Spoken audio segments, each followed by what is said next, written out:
Please subscribe.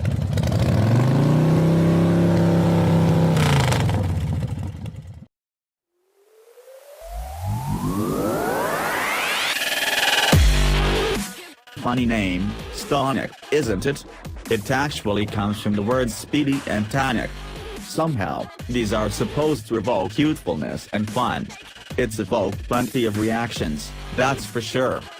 Still, it's better that the Kia stands out from the crowd, yes, crowd, because it's one of the later entries into the exploding small SUV market. It's designed to go up against the Nissan Juke, Arona and sister firm Hyundai's forthcoming Kona. It's not a dynamically gifted segment. Sales leader Juke isn't highly rated by our testers, and even Dynamics Masters Ford couldn't shake up the segment with the troubled EcoSport.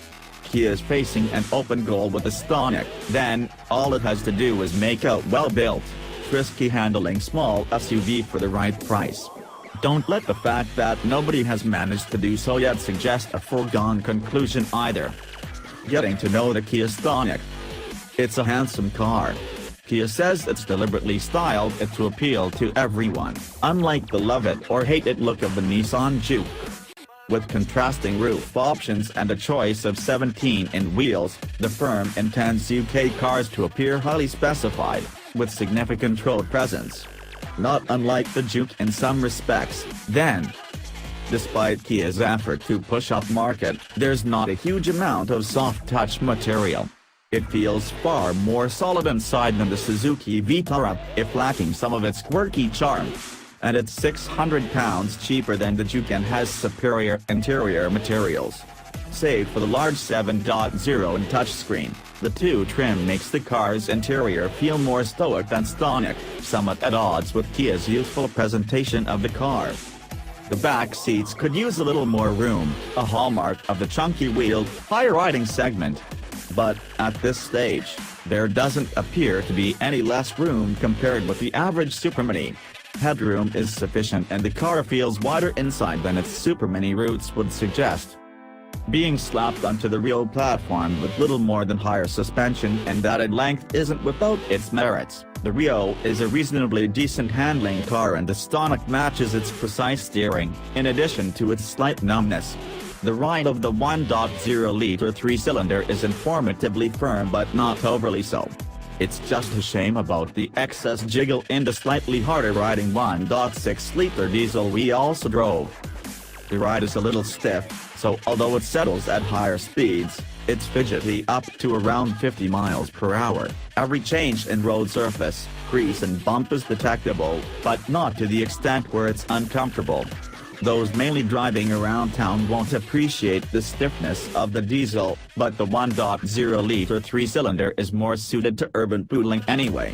There's little in the way of body roll, which is a pleasant surprise, although the seats aren't the last word in supportiveness.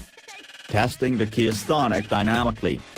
You'd have thought that with a potential bestseller on its hands, Kia might have included safety-conscious lane-keeping assist and automatic emergency braking technology on the Stonic, but these are only standard on higher-spec cars and optional on the two trim we've tried. Safety-conscious buyers will have to opt for it. Kia insists it's to keep costs down, as they're relatively expensive systems for a lower-priced car. There were only the two-spec and the more expensive first edition available at launch. You're statistically more likely to go for a petrol-engine Stonic. 60% of buyers will go petrol, according to Kia, with the 1.0-liter turbocharged three-cylinder engine Stonic being the overwhelming favorite. Just 8% are expected to go for the entry-level 1.4-liter car.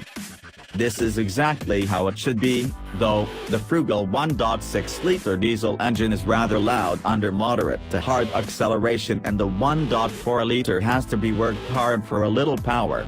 The 1.0-liter's thrust is more than enough, and what little engine noise it has isn't an offensive sound. The car feels lighter on its feet from the smaller power plant, too. Not a radical change in the segment, then, but the class average moves up a grade. There's a little while to go before a small SUV can be called a driver's car, though.